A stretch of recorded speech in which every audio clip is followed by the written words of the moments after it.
एक नगर में एक डॉक्टर साहब थे और उस नगर का एक राजा था।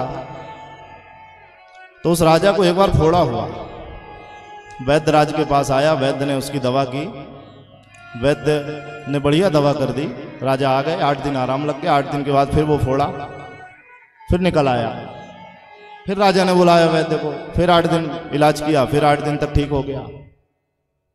ऐसे ही बोले वो इलाज करते रहे, सालों बीत गए, लेकिन वो फोड़ा मिटा नहीं। 8-8 दिन में बस वो इंजेक्शन दे दें, दवाइयां अपनी कर दें, जो लेप रहता वो लगा दें। कहते 20 वर्ष बीत गए, लेकिन वो फोड़ा राजा का ठीक नहीं हुआ। कहते हैं कि 20 वर्ष बीत गए, वो जो वैद्य जी थे उनका बेटा विदेश से पढ़ करके आया था, लंदन इत्यादि से, ऑक्सफोर्ड यूनिवर्सिटी से डिग्री ली उसने, डॉक्टरेट की। लौट करके अपने ही नगर में आया, क्लिनिक खोला।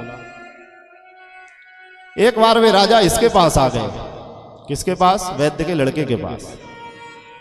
कहा तुम्हारे पिताजी कहाँ गए बेटे? कहा पिताजी तो तीर्थ यात्रा पर गए हैं। कहा बताइए क्या समस्या आ रही? बोले समस्या बड़ी गंभीर है, 20 वर्ष हो गए। कहा क्या समस्या बताओ तो आप मेरे को। तो बताया ये मेरे को एक फोड़ा है।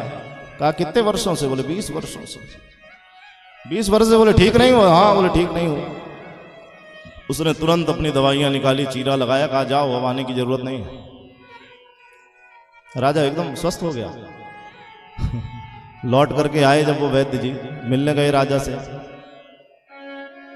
राजा ने कहा वाह वाह वैद्य राज, तुम्हारा तो यार जीवन बीत गया, लेकिन तुम मेरा ये थोड़ा सा फोड़ा ठीक नहीं कर पाए, पर धन्य है तुम्हारा लड़का।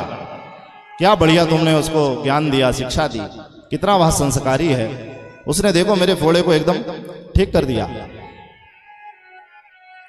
अब जैसे ही वैद्य ने सुना, बड़ा क्रोधित हुआ, लौट करके आया अपने लड़के के क्लिनिक पर और उसको जो फटकार लगाई जोर जोर से, अरे मूर्ख, तेरे को धंधे का कोई दिमाग नहीं है। क्यों? अरे बोले तूने राजा के फोड़े को ठीक क्यों कर दिया? कहा क्यों पिताजी, हमारा तो कर्म है, वैद्य का कर्म है, डॉक्टर का कर्म है कि मरीज उसके पास आए, वह उसके दुख को दूर करे। तो उस वैद्य ने कहा कि अरे मूर्खानंद, मैं तेरे जैसा यदि सोचता तो बेटा तुम यहीं मर जाते, विदेश नहीं जाते। विदेश से जो तुमने पढ़ा लिखा, डॉक्टरी की डिग्री हासिल की, वो कहां से आया? वो ये राजा के पास ही से माल आता था, हर 8वें दिन ये आता था, माल दे के जाता था। तो बोले आजकल ऐसे लोग हो गए हैं कि ना दर्द मिटे न दर्दी, दर्द भी ना मिटे और दर्दी भी नहीं, मर्ज भी ना मिटे और मरीज भी नहीं, दोनों बने रहे, अपना काम चलता रहे। बड़े बड़े